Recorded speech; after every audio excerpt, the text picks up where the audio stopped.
గీత చెప్పిన మాటలు అమర్ మైండ్‌లో తిరుగుతున్నాయి. సమ్‌టైమ్స్ డిస్టెన్స్ కూడా ప్రొటెక్షన్ అవుతుంది.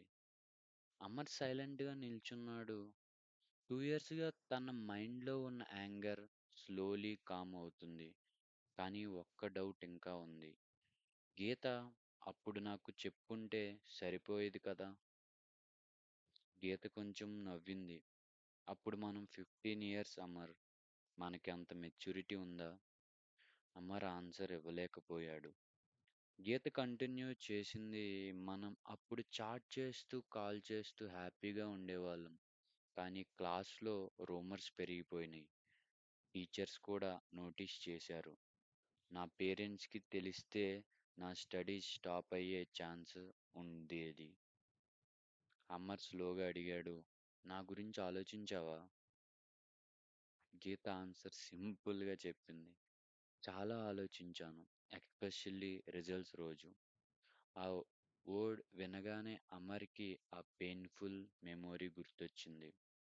లో మార్క్స్, కన్‌ఫ్యూజన్, లోన్లీ ఫీలింగ్.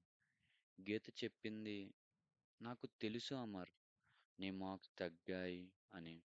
అప్పుడు నేను రియలైజ్ అయ్యాను మన ఫ్రెండ్‌షిప్ ఆల్రెడీ నీ లైఫ్‌ని డిస్టర్బ్ చేస్తుంది" అని.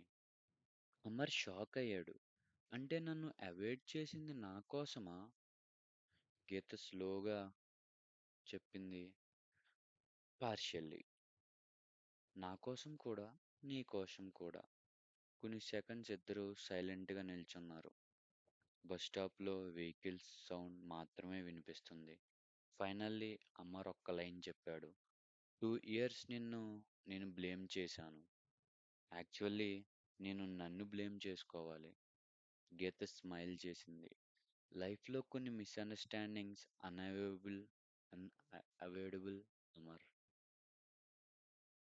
ఇంపార్టెంట్ ఏంటంటే మనం వాటిని యాక్సెప్ట్ చేయడం. అమర్‌కి ఒక క్వెషన్ మళ్ళీ మైండ్‌లో వచ్చింది. గీత, ఇప్పుడు మనం ఫ్రెండ్స్‌గా ఉండొచ్చా? గీత కొంచెం ఆలోచించింది.